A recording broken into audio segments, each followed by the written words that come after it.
ನಾವು ಯಾವ ರೀತಿ P C B design tracks ಎಲ್ಲ ಹಾಕ್ತಾರೆ ಅಂತ ಹೇಳ್ಬಿಟ್ಟು ನಾವಿಲ್ಲಿ ಚೆಕ್ ಮಾಡೋಣ. ಫಸ್ಟ್ ನಾವು KiCad ಅನ್ನೋ ಸಾಫ್ಟ್ವೇರ್ನ ಓಪನ್ ಮಾಡೋಣ. ಇಲ್ಲಿ ಫೈಲ್ಸ್ ಅಲ್ಲಿ ಹೋಗ್ಬಿಟ್ಟು ನ್ಯೂ, ಇಲ್ಲಿ ಬ್ಲ್ಯಾಂಕ್.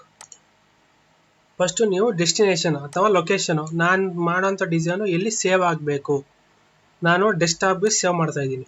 ಇಲ್ಲಿ ಏನು ಮಾಡ್ತೀನಿ, ನಾನೊಂದು ಫೋಲ್ಡರ್ ಕ್ರಿಯೇಟ್ ಮಾಡ್ಕೊತೀನಿ. ಲೆಫ್ಟ್ ಕ್ಲಿಕ್ ಮಾಡಿದ್ರೆ ಮೌಸಲ್ಲಿ ಇಲ್ಲಿ ನ್ಯೂ ಅಂತ ಬರುತ್ತೆ. ನ್ಯೂ ಕ್ಲಿಕ್ ಮಾಡಿದ್ರೆ ಇಲ್ಲಿ ಫೋಲ್ಡರ್ಗೆ ಒಂದು ನೇಮ್ ಕೊಡಿ. ಏನಂತ, ಪಿ ಸಿ ಬಿ ಅಥವಾ ನಿಮಗೆ ಏನು ಇಷ್ಟ ಬರುತ್ತೋ ಅದು ನೇಮ್ ಕೊಡಿ. ನೇಮ್ ಕೊಟ್ಟಾದ್ಮೇಲೆ ಓಪನ್ ಮಾಡಿ. ಇಲ್ಲಿ ಫೈಲ್ ನೇಮು, ಇವಾಗ ನಾವು ಫಸ್ಟ್ ಯಾವ ಡಿಸೈನ್ ಮಾಡೋಣ ಅಂದರೆ RPS ರೆಗ್ಯುಲೇಟೆಡ್ ಪವರ್ ಸಪ್ಲೈ ಅಥವಾ AC to DC converter. AC to DC converter ಅಂದ್ರೂ ಒಂದೇ, RPS ಅಂದ್ರೂ ಒಂದೇ, ಸೇವ್. ಇವಾಗ ಏನು ಮಾಡೋಣ, ಫಸ್ಟು ನಾವು ಸ್ಕಿಮ್ಯಾಟಿಕ್ ಯಾವುದೇ ಒಂದು ಡಯಾಗ್ರಾಮ್ ಅಥವಾ ಒಂದು ಟ್ರ್ಯಾಕ್ಸ್ ಮಾಡಬೇಕಂದ್ರೆ ನಮಗೆ ಒಂದು ರೆಫರೆನ್ಸ್ ಡಯಾಗ್ರಾಮ್ ಬೇಕು, ಹೌದಾ? ಯಾವ ರೀತಿ ಡಿಸೈನ್ ಮಾಡಬೇಕು ಅಂತ. ಅದಕ್ಕೆ ನಾವು ಫಸ್ಟು RPSಗೆ ಫಸ್ಟ್ ಏನು ಬೇಕು, ಒಂದು ಕಾಂಪೋನೆಂಟ್ಸ್ ಎಲ್ಲೆಲ್ಲಿ ಸಿಗುತ್ತೆ ಅಂದರೆ ಇಲ್ಲಿ ಕಾಣಿಸಿದೆ ನೋಡಿ, ಇಲ್ಲಿ IC ಟೈಪಲ್ಲಿ ಒಂದು ಕಾಣಿಸ್ತಿದೆ ಲೆಫ್ಟಲ್ಲಿ, ಪ್ಲೇಸ್ ಎ ಕಾಂಪೋನೆಂಟ್. ಅಲ್ಲಿ ಕ್ಲಿಕ್ ಮಾಡಿ, ಇಲ್ಲಿ ಮೌಸಲ್ಲಿ ರೈಟ್ ಕ್ಲಿಕ್ ಮಾಡಿದ್ರೆ ಇಲ್ಲಿ ಬರುತ್ತೆ. ಕಾಂಪೋನೆಂಟ್ ನೇಮ್ಸ್ ನಿಮ್ಗೆ ಗೊತ್ತಿದೆ ತಗೊಳ್ಳಿ, ಇಲ್ಲಾಂದರೆ ನೀವು ಸೆಲೆಕ್ಟ್ ಬೈ ಬ್ರೌಸರ್, ಇಲ್ಲಿ ನೋಡಿ ಗೊತ್ತಾಗುತ್ತೆ. ಇಲ್ಲಿ ನಿಮ್ಗೆ ಯಾವ್ಯಾವ್ದು ಬೇಕೋ ಡಿವೈಸಸ್, ನಿಮ್ಗೆ ಏನೇನು ಕೆಪಾಸಿಟರ್ ಬೇಕಾ, ಇಂಡಕ್ಟರ್ಸ್ ಬೇಕಾ, ಎಲ್ಲನೂ ಡಿವೈಸಲ್ಲಿ ಸಿಗುತ್ತೆ. ಮತ್ತು ಪವರ್, ನಿಮಗೆ ಗ್ರೌಂಡು, ಪವರ್ ಫ್ಲ್ಯಾಗು ಅವೆಲ್ಲ ಎಲ್ಲಿ ಸಿಗುತ್ತೆ, ಪವರಲ್ಲಿ ಸಿಗುತ್ತೆ. ಲೀನಿಯರಲ್ಲಿ ಏನಿರುತ್ತೆ, IC 7812 741 ICಗಳೆಲ್ಲ ಇಲ್ಲಿ ಸಿಗುತ್ತೆ. ನನಗೆ ನೇಮ್ಸ್ ಗೊತ್ತು, ಅದಕ್ಕೆ ಡೈರೆಕ್ಟಾಗಿ ಸರ್ಚ್ ಮಾಡಿ ತೊಗೊತೀನಿ. ಇಲ್ಲಿ ಏನು ಮಾಡ್ತೀನಿ, ಇಲ್ಲಿ ನೇಮು ಫಸ್ಟ್ ನಮಗೇನು ಬೇಕು, ಆ್ಯಸ್ ಪರ್ RPS ಅಂದರೆ ರೆಗ್ಯುಲೇಟೆಡ್ ಪವರ್ ಸಪ್ಲೈಯಲ್ಲಿ ಫಸ್ಟು ಒಂದು ಸ್ಟೆಪ್ ಡೌನ್ ಟ್ರಾನ್ಸ್ಫಾರ್ಮ್ ಇದೆ. ಆ ಟ್ರಾನ್ಸ್ಫಾರ್ಮ್ ಬದಲಾಗಿ ನಾನು ಏನು ತೊಗೊತೀನಿ, ಒಂದು 2 pin connector, CONN_2 pin connector ಒಂದು ತೊಗೊತೀನಿ. ಸರ್ಚ್ ಮಾಡಿ ಓಕೆ ಅಂತ ಹೊಡೆದ ತಕ್ಷಣ ಇಲ್ಲಿ ಒಂದು 2 ಪಿನ್ ಕನೆಕ್ಟರ್ ಬರುತ್ತೆ. ಅದಾದಮೇಲೆ ನೆಕ್ಸ್ಟು ರೆಕ್ಟಿಫೈರ್ ಸರ್ಕ್ಯೂಟ್ ಇದೆ, ಅದಕ್ಕೆ ನಾನು 4 ಡಯೋಡ್ಸ್ ಬೇಕು, DIODE ಡಯೋಡ್. ಇಲ್ಲಿ ಸರ್ಚ್ ಮಾಡಿ ತಗೋಬೋದು, ಇಲ್ಲಾಂದರೆ ನೀವು ನೇಮ್ಸ್ ಪ್ರಕಾರನೂ ತಗೋಬೋದು. ಮತ್ತು ಇದನ್ನು ನಾವು ಇನ್ನೂ ಒಂದ್ಸಲಿ ಡಯೋಡ್ ಅಂತಲೂ ಸರ್ಚ್ ಮಾಡಿ ತಗೋಬೋದು.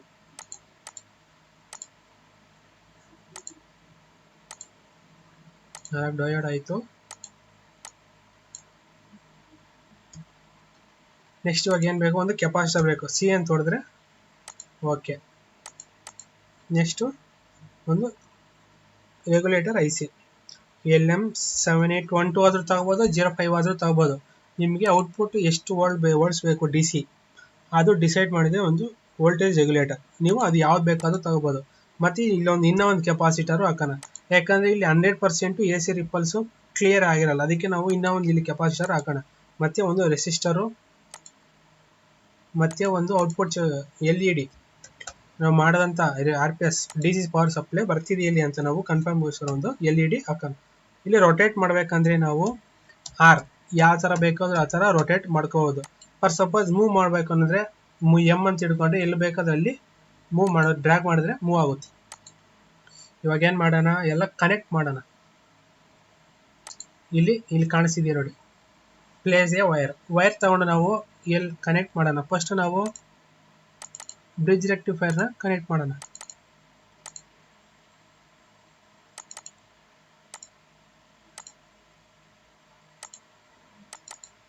ಹೌದಾ? ಇದಾದ್ಮೇಲೆ ಇಲ್ಲಿ ಫಸ್ಟು ಟ್ರಾನ್ಸ್ಫಾರ್ಮರ್,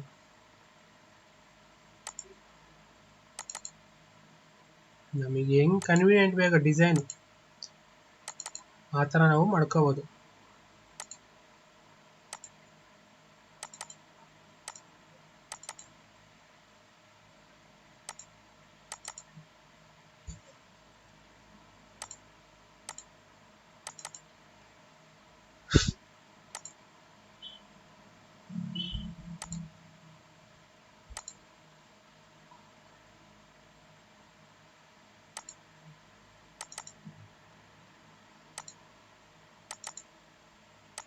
ಎಲ್ಲ ಕನೆಕ್ಟ್ ಮಾಡ್ತಾ ಇದ್ದೀನಿ. ಈ ಥರ ರೌಂಡ್ ಸರ್ಕಲ್ ಬಂದರೆ ಅದು ಜಂಕ್ಷನ್ಸ್ ಅಥವಾ 2 ಅಥವಾ 3 ವೈರ್ಸ್ ಒಂದೇ ಜೊತೆ ಕನೆಕ್ಟ್ ಆದರೆ ಆ ಥರ ಜಂಕ್ಷನ್ಸ್ ಇಲ್ಲಿ ಕಾಣಿಸುತ್ತೆ. ಇದಾದ್ಮೇಲೆ ನೆಕ್ಸ್ಟ್ ಒಂದು ಗ್ರೌಂಡ್ ಕನೆಕ್ಟ್ ಮಾಡೋಣ.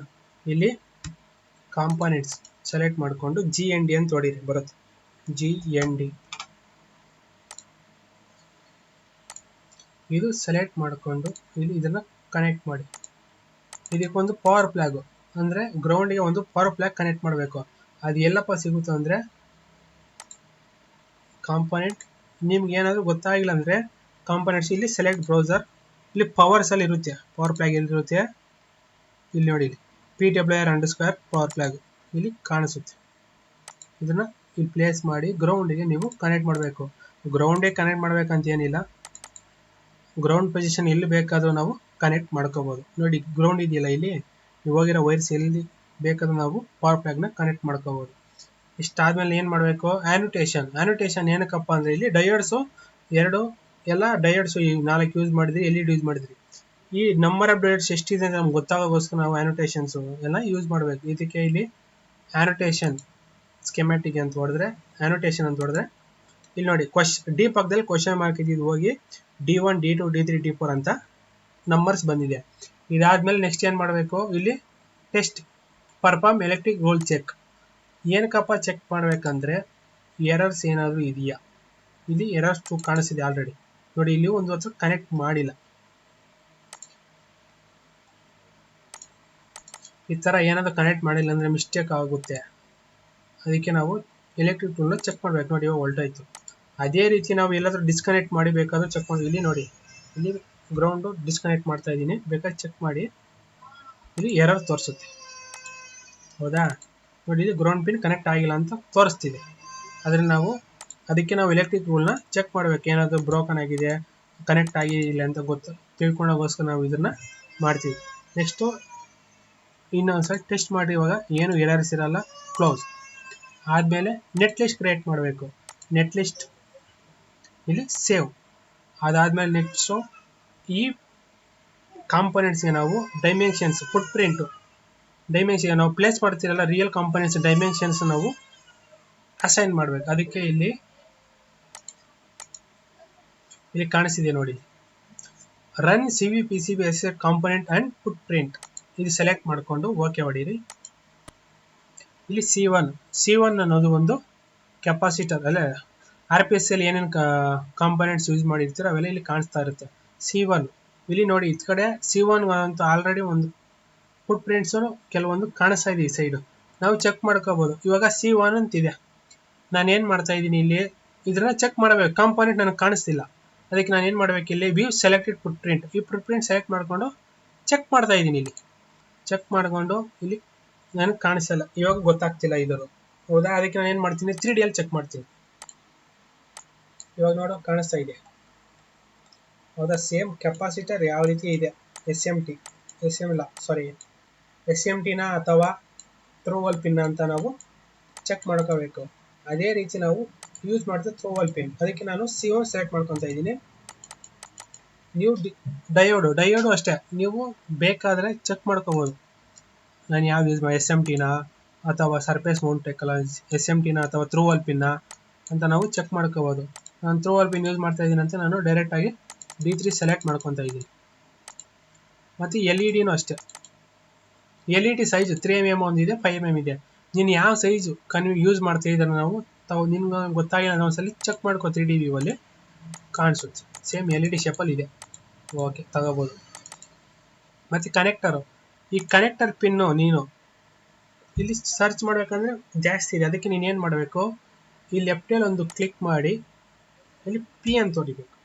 P ಅಂತ ಹೊಡೆದ್ರೆ ಪಿನ್ ಅರೇ 2x1 ನಂಬರ್ 295 295 ಪಿನ್ ಅರೇ 2x1 ಸೆಲೆಕ್ಟ್ ಮಾಡ್ಕೋಬೇಕು. ಫಾರ್ ಸಪೋಸ್ ನಿನಗೇನಾದರೂ ಅದು ಗೊತ್ತಾಗಿಲ್ಲ ಅಂದ್ಕೊಳ್ಳಿ, ಅವಾಗ ನಿಮ್ಗೆ ಡೌಟ್ ಇದೆ ಪಿನ್ ಅರೇ 2x1 ಕರೆಕ್ಟಾಗಿ ಇದೆಯಾ ಇಲ್ಲ ಅಂತ. ಅದಕ್ಕೆ ಏನು ಮಾಡಬೇಕು, 3D ವ್ಯೂ ಅಲ್ಲಿ ಒಂದ್ಸಲ ಚೆಕ್ ಮಾಡಿದ್ರೆ ಮುಗೀತು. ಹಾಂ, ಇದು 2x1 ಪಿನ್ ಅರೇ.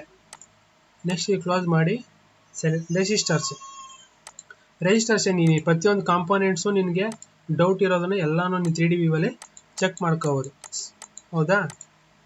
ನೆಕ್ಸ್ಟ್ ಇದನ್ನ ನಾನು R6ನ ಅಸೈನ್ ಮಾಡ್ತಾ ಇದ್ದೀನಿ. LM781 LM78 ಆಲ್ರೆಡಿ ಕೆಲವೊಂದು ಬಂದಿದೆ, ಅದಕ್ಕೆ ನೀನು ಏನು ಮಾಡಬೇಕು, ಇಲ್ಲಿ ನೀನು ಉಳ್ಕೊಂಡು ಕುತ್ಕೊಳಕ್ಕಾಗಲ್ಲ, ಅದಕ್ಕೆ ಏನು ಮಾಡಬೇಕು, ಇದ್ ಕಡೆ ಬಾಕ್ಸಲ್ಲಿ ಕ್ಲಿಕ್ ಮಾಡಿ ಎಲ್ ಅಂತ ಹೊಡಿಬೇಕು. ಎಲ್ ಲೆಟರ್ಲಿಂದ ಸ್ಟಾರ್ಟ್ ಆಗೋ ಲೆಟರ್ಸ್ ಎಲ್ಲ ಕಾಣಿಸುತ್ತೆ. ಅವಾಗ ನೀನು ಏನು ಮಾಡಬೇಕು, LM78XX 261 ನಂಬರು, LM78XX ಒಂದ್ಸಲಿ ಚೆಕ್ ಮಾಡ್ಕೋ 3D ವ್ಯೂ ಅಲ್ಲಿ. ಏನಾದ್ರು ಡೌಟ್ ಇದ್ರೆ ನೀನು ಚೆಕ್ ಮಾಡ್ಕೋಬೋದು. ಸೇಮ್ ರೆಗ್ಯುಲೇಟರ್ IC ಹೆಂಗಿದೆ ಹಂಗೆ ಇದೆ, ಹೌದಾ? ನೀನು ಅದನ್ನ ಅಸೈನ್ ಮಾಡ್ಕೋಬೋದು. ಆಮೇಲೆ ಏನು ಮಾಡಬೇಕು, ಸೇವ್ ಮಾಡಬೇಕು. ಸೇವ್ ಮಾಡಿದಾದ್ಮೇಲೆ ಕ್ಲೋಸ್ ಮಾಡಬೇಕು. ಅವಾಗೇನು ನೆಕ್ಸ್ಟ್ ಏನು ಮಾಡಬೇಕು, ಲೇಔಟ್ ಡಿಸೈನ್ನ ನಾವು ಕ್ರಿಯೇಟ್ ಮಾಡಬೇಕು. ಫುಟ್ ಪ್ರಿಂಟ್ ಅಸೈನ್ ಆಗಿದೆ, ನಾವು ಪ್ಲೇಸ್ ಮಾಡಬೇಕು. ಇವಾಗ ಏನು ಮಾಡಬೇಕು, ಹಾಗೆ ಒಂದು ನೆಟ್ ಲಿಸ್ಟ್ ಕ್ರಿಯೇಟ್ ಮಾಡಿದ್ರೆ ಆ ನೆಟ್ ಲಿಸ್ಟ್ನ ಇಲ್ಲಿ ನಾವು ಇಂಪೋರ್ಟ್ ಮಾಡ್ಕೋಬೇಕು. ರೀಡ್ ಕರೆಕ್ಟ್ ನೆಟ್ ಲಿಸ್ಟ್, ಇಲ್ಲಿ ಕ್ಲೋಸ್, ಇಲ್ಲಿ ಡ್ರ್ಯಾಗ್ ಮಾಡಿಕೊಂಡು ಇಲ್ಲಿಂದ ನಾವು ಎಲ್ಲಿ ಬೇಕಾ ಅಲ್ಲಿ ಪೇಜಲ್ಲಿ ಎಲ್ಲಿ ಬೇಕಲ್ಲಿ ನೀವು ಪ್ಲೇಸ್ ಮಾಡ್ಕೋಬೋದು. ಇಲ್ಲಿ ಎಲ್ಲ ಒಂದೇ ಹತ್ರ ಜಾಯಿಂಟ್ ಆಗಿದೆ ಕಾಂಪೊನೆಂಟ್ಸ್, ಅದಕ್ಕೆ ನೀನು ಏನು ಮಾಡಬೇಕು, ಮೂವ್ ಮಾಡಬೇಕು, ಸಪ್ರೇಟ್ ಮಾಡಬೇಕು. ನೀನು ಒಂದೊಂದು ತೆಗಿಯೋಕ್ಕೂ ಲೇಟ್ ಆಗುತ್ತೆ ಅಂದ್ಕೊಳ್ಳಿ. ಇವಾಗ ಏನು ಮಾಡೋದು, ಇಲ್ಲಿ ಕಾಣಿಸೋ ಒಂದು IC type move foot prints manual ಆಗಿ ಅಥವಾ ಆಟೋಮೆಟಿಕ್ ಆಗಿ ಮೂವ್ ಮಾಡಬೇಕಂದ್ರೆ ಕ್ಲಿಕ್ ಮಾಡಿ, ಇದ್ರ ಮೇಲೆ ಕ್ಲಿಕ್ ಮಾಡಿ, ಇಲ್ಲಿ ಕಾಂಪೊನೆಂಟ್ಸ್ ಮೇಲೆ ಬಂದು ಲೆಫ್ಟ್ ಕ್ಲಿಕ್ ಮಾಡಿ, ಗ್ಲೋಬಲ್ ಮೂವ್ ಅಂಡ್ ಪ್ಲೇಸ್ ಅಂತಿದೆ, ಅದರಲ್ಲಿ ಮೂವ್ ಆಲ್ ಮಾಡ್ಯೂಲ್ಸ್ ಎಲ್ಲಾನು ಮೂವ್ ಆಗುತ್ತೆ, ಸಪ್ರೇಟ್ ಆಗುತ್ತೆ. ಅವಾಗ ಏನು ಮಾಡಬೇಕು, ಅವಾಗ ಡಿಸೈನಲ್ಲಿ ಏನು ಮಾಡಿದ್ವಿ ನಾವು, ಸ್ಕಿಮ್ಯಾಟಿಕಲ್ಲಿ ನಾವು ಫಸ್ಟು ಒಂದು ಕನೆಕ್ಟರ್ನ ಕನೆಕ್ಟ್ ಮಾಡಿದ್ವಿ, 2 ಪಿನ್ ಕನೆಕ್ಟರ್. ಇಲ್ಲಿ ಇದೆ ಅದು 2 ಪಿನ್ ಕನೆಕ್ಟ್, ಅದನ್ನ ತಗೊಂಡು ಎಮ್ ಅಂತ ತಗೊಂಬಂದು ನೀವು ಎಲ್ಲಿ ಬೇಕು ಅಲ್ಲಿ ನೀವು ಪ್ಲೇಸ್ ಮಾಡ್ಕೋಬೋದು. ಒಂದು ಕಡೆ ಪ್ಲೇಸ್ ಮಾಡಿ. ಆಮೇಲೆ D1 ಅದು ಟ್ರ್ಯಾಕ್ಸು, ಆಮೇಲೆ ನೋಡೋಣ. ಫಸ್ಟು ನೀವು ಡಿಸೈನ್ ಪ್ರಕಾರ ಪ್ಲೇಸ್ ಮಾಡ್ಕೊಳ್ಳಿ. D1, D2, D3, D4 ಮತ್ತು C1 ಮತ್ತು ರೆಗ್ಯುಲೇಟರ್ IC, ಹೌದಾ? ನೆಕ್ಸ್ಟು C2 ಮತ್ತು ರೆಸಿಸ್ಟರ್. ಎಮ್ ಇಟ್ಕೊಂಡು ಎಲ್ಲಿ ಬೇಕು ಹಂಗೆ ರೊಟೇಟ್ ಬೇಕಂದ್ರೆ ಯಾರು, ಮೂವ್ ಮಾಡ್ಕೋಬೇಕಂದ್ರೆ ಎಮ್, ಈ ಥರ ಪ್ರೆಸ್ ಮಾಡ್ಕೋಬೋದು. ಇದು LED ಕಾಣಿಸ್ತಾ ಇದೆ. ಇವಾಗ ಆ ಆಸ್ಪೆಕ್ಟ್ ಡಿಸೈನ್ ಪ್ರಕಾರ ನಾವು ಪ್ಲೇಸ್ ಮಾಡಿದ್ದೀವಿ. ಇಲ್ಲಿ ಏನಾಗ್ತಿದೆ, ಕೆಲವೊಂದು ಟ್ರ್ಯಾಕ್ಸ್ ಒಂದ್ರ ಮೇಲೆ ಒಂದು ಹೋಗುತ್ತೆ, ಅದಕ್ಕೆ ನಾವು ಏನು ಮಾಡಬೇಕು, ಚೇಂಜ್ ಮಾಡ್ಕೋಬೇಕು. ಇಲ್ಲಿ ಪ್ಲೇಸ್ ಮಾಡಿದ್ದೀನಿ ಫಸ್ಟು ಡಿನ ರೊಟೇಟ್ ಮಾಡಿ ನೋಡ್ತೀನಿ ನಾನು, ಇದು ಹಿಂಗೆ ಇದ್ರೆ ಪ್ಲೇಸ್ ಆಗ್ಬೋದು ಅಂತ. ಆಮೇಲೆ D2 ಅದರ ಪಕ್ಕದಲ್ಲಿ ನಾನು ಪ್ಲೇಸ್ ಮಾಡಿರ್ತೀನಿ, ಯಾಕಂದರೆ ಗ್ರೌಂಡು ಶಾರ್ಟ್ ಆಗಿದೆಯಲ್ಲ ಅದಕ್ಕೆ ಪಕ್ಕದಲ್ಲಿ. ಆಮೇಲೆ D3 ಇದನ್ನ ಇಲ್ಲಿ ಪ್ಲೇಸ್ ಮಾಡ್ತೀನಿ, D4 ಇಲ್ಲಿ ಪ್ಲೇಸ್ ಮಾಡ್ತೀನಿ. ಯಾಕಪ್ಪ ಅಂದರೆ ಇಲ್ಲಿ ಶಾರ್ಟ್ ಆಗಬಾರ್ದು, ಅಂದರೆ ಒಂದು ಟ್ರ್ಯಾಕ್ ಮೇಲೆ ಒಂದೇ ಹೋಗ್ಬಾರ್ದು. ಟ್ರ್ಯಾಕ್ ಮೇಲೆ ಟ್ರ್ಯಾಕ್ ಹೋಗ್ತಾ ಇದ್ರೆ ಏನಾಗ್ತಿದೆ, ಅದು ಶಾರ್ಟ್ ಸರ್ಕ್ಯೂಟ್ ಆಗುತ್ತೆ.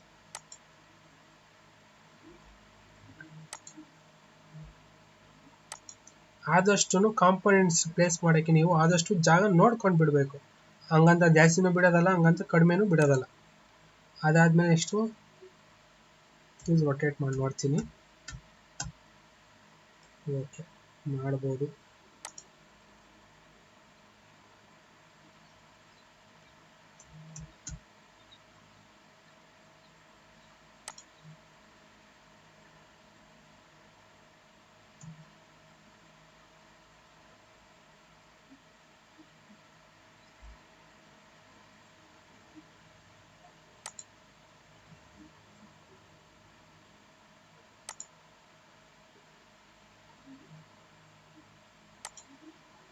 ಇದರ ನಾನು ಇವಾಗ ಕೆಪಾಸಿಟರ್ C1 ಇಲ್ಲಿ ಹತ್ರ ಪ್ಲೇಸ್ ಮಾಡ್ತೀನಿ.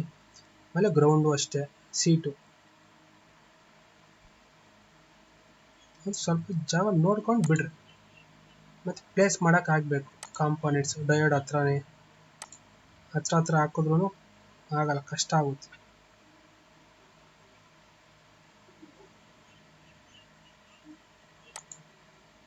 ಇದು ಸ್ವಲ್ಪ ದೂರ ಆಯ್ತು, ಮಾಡ್ಕೋಬೋದು. ನಮಗೆ ಹಿಂಗೆ ಕನ್ವೀನಿಯೆಂಟು ಡಿಸೈನು. ನೀನು ಆದರೆ ಶಾರ್ಟ್ ಆಗಬಾರ್ದು ಮತ್ತು ಕ್ರಾಸ್ ಟಾಕ್ ಆಗಬಾರ್ದು. ಆ ರೀತಿ ನಾವು ಮಾಡ್ಕೋಬೇಕು.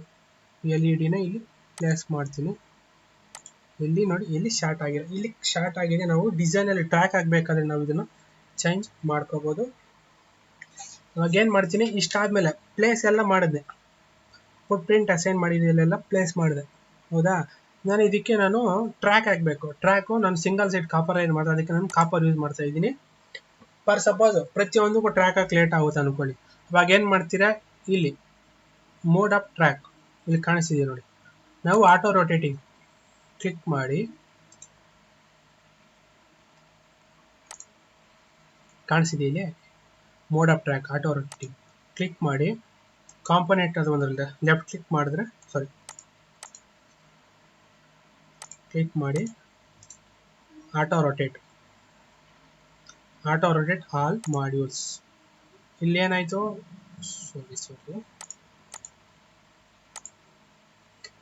ಫಸ್ಟ್ ಏನು ಮಾಡಬೇಕು, ಡಿಸೈನ್ ರಲ್ಲಿ ಹೋಗಿ ಟ್ರ್ಯಾಕ್ ಬಿಡ್ತಾ ಚೇಂಜ್ ಮಾಡಬೇಕು. ಟ್ರ್ಯಾಕ್ ಬಿಡ್ತು 1 mm. ಓಕೆ ಅಂತ ಹೊಡೆಯೋಣ. ಇವಾಗ ಸೆಲೆಕ್ಟ್ ಮಾಡಿಕೊಂಡು ಆಟೋ ರೊಟೇಟ್ ಆಲ್ ಮಾಡ್ಯೂಲ್ಸ್. ಇವಾಗ ಏನಾಯಿತು, ಆಲ್ರೆಡಿ ಇಲ್ಲಿ ಆಟೋಮೆಟಿಕ್ ಆಗಿ ಟ್ರ್ಯಾಕ್ಸು ಕ್ರಿಯೇಟ್ ಆಗಿದೆ. ಇಲ್ಲಿ ಏನಾಗಿದೆ, ಇನ್ನೊಂದು ಲೇಯರ್ ಎಕ್ಸ್ಟ್ರಾ ಲೇಯರ್ ಆ್ಯಡ್ ಆಗಿದೆ. ಯಾವುದು, BCU. ಅಂದರೆ ಇದು BCU ಅನ್ನೋದು ನಾವು 2 copper side double side PCU use ಮಾಡ್ತಿರೋದು. ನಾವು ಸ್ವ್ಯಾಪ್ ಮಾಡಬೇಕು. ಅದಕ್ಕೆ ಎಡಿಟ್ಗೆ ಹೋಗಿ ಸ್ವ್ಯಾಪ್ ಲೇಯರ್ BCU ಅಲ್ಲಿ FCU ಸೆಲೆಕ್ಟ್ ಮಾಡಿಕೊಂಡು ಓಕೆ ಹೊಡೆದ್ರೆ ಎಲ್ಲನೂ ಚೇಂಜ್ ಆಗುತ್ತೆ. ಫಾರ್ ಸಪೋಸ್ ನಿಮ್ಗೆ ಏನಾದರೂ ಆಟೋ ರೊಟೇಟಿಂಗಲ್ಲಿ ಟ್ರ್ಯಾಕ್ಸ್ ನಿಮಗೆ ಏನಾದರೂ ಡಿಸೈನಲ್ಲಿ ಮಿಸ್ಟೇಕ್ಸ್ ಇದೆ, ಅದನ್ನು ನೀವು ಬೇಕಾದರೂ ಚೇಂಜ್ ಮಾಡ್ಕೋಬೋದು. ಆಟೋಮೆಟಿಕ್ ಮತ್ತು ಇನ್ನೇನೋ ಮಿಸ್ಟೇಕ್ಸ್ ಇಲ್ಲ, ಏನೂ ಇಲ್ಲ. ಅದಕ್ಕೆ ಏನು ಮಾಡ್ತೀವಿ, ಇದೊಂದು ಚೇಂಜ್ ಮಾಡ್ಕೋಬೋದು.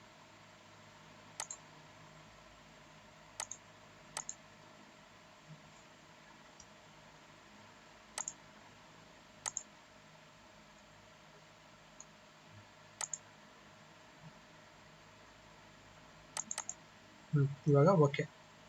ಇಲ್ಲಿ ಶಾರ್ಟ್ ಆಗಿರೋದು ಥರ ಒಂದು ಟ್ರ್ಯಾಕ್ ಮೇಲೆ ಟ್ರ್ಯಾಕ್ ಹೋಗಿರೋದು ಎಲ್ಲೂ ಆಗಿಲ್ಲ. ಇದನ್ನೇನು ಮಾಡ್ತೀನಿ, ಮತ್ತೆ ನಾನು ಟೆಸ್ಟ್ ಮಾಡ್ತೀನಿ.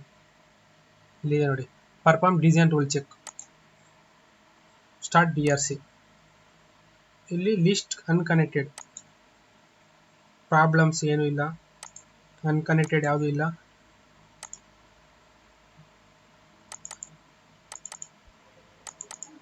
ಯಾವುದೇ ಥರದ ಕ್ಲಿಯರೆನ್ಸ್ ಎಲ್ಲ ಕ್ಲಿಯರ್ ಆಗಿದೆ.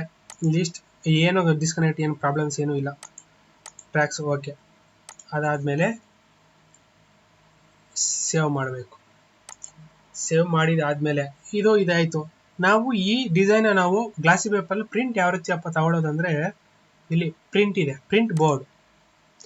ಇಲ್ಲಿ ಕಾಪರ್ ಲೇಯರ್ FCU ಇರಬೇಕು, ಟೆಕ್ನಿಕಲ್ ಲೇಯರ್ FSilk ಇರಬೇಕು, ಸ್ಕೇಲ್ ಬಂದು 1.4 ಇರಬೇಕು. ಇಲ್ಲಿ ಪ್ಯಾಡ್ ಡ್ರಿಲ್ ಬಂದ್ಬಿಟ್ಟು ರಿಯಲ್ ಡ್ರಿಲ್ ಇರಬೇಕು. ಕಲರ್ ಮೋಡ್ ಬಂದ್ಬಿಟ್ಟು ಬ್ಲ್ಯಾಕ್ ಆ್ಯಂಡ್ ವೈಟು. ಇಲ್ಲಿ ಪೇಜ್ ಪ್ರಿಂಟೆಡ್ ಇದೆ, 1 ಪೇಜ್ ಪರ್ ಲೇಯರ್ ಅಂದರೆ ಓನ್ಲಿ ಟ್ರ್ಯಾಕ್ಸ್. ನಾವು ಗ್ಲಾಸಿ ಪೇಪರಲ್ಲಿ ಪ್ರಿಂಟ್ ತಗೊಳ್ತೀರಲ್ಲ, ಅದು ಓನ್ಲಿ 1 ಪೇಜ್ ಪರ್ ಲೇಯರ್, ಅದು ಮಾತ್ರ ನಾವು ತಗೋಬೇಕು. ಇದು ಬಂದು ನಾವು ಬೋರ್ಡ್ ಮೇಲೆ ಪ್ರಿಂಟ್ ಮಾಡೋಂಥ ಪ್ರಿಂಟು. ಅದಾದಮೇಲೆ ಸಿಂಗಲ್ ಪೇಜ್ ಅಂದರೆ ವಿತ್ ಕಾಂಪೋನೆಂಟ್ ಆ್ಯಂಡ್ ಟ್ರ್ಯಾಕ್ಸ್ ಎರಡೂ ಬರುತ್ತೆ. ನಾವು ರೆಫರೆನ್ಸ್ಗೆ ನಾವು ಈ ಡಯಾಗ್ರಾಮ್ನ ಯೂಸ್ ಮಾಡ್ತೀವಿ. ಇದು ಡೈರೆಕ್ಟ್ ಇಲ್ಲಿ ಪ್ರಿಂಟ್ ಕೊಡೋದಷ್ಟೇ. ಪ್ರಿಂಟ್ ಕೊಟ್ಟರೆ ಅದು ಪ್ರಿಂಟ್ ಆಗುತ್ತೆ. ಇದಿಷ್ಟು RPS ಡಿಸೈನ್. RPS ಅಂದ್ರೂ ಒಂದೇ, AC to DC ಅಂದ್ರೂ ಒಂದೇ. ಮತ್ತು ಎಲ್ಲನೂ ಸೇವ್ ಮಾಡ್ಕೋಬೇಕು. ಸೇವ್ ಮಾಡ್ಕೊಂಡು ನೀವು ಕ್ಲೋಸ್ ಮಾಡ್ಕೋಬೇಕು.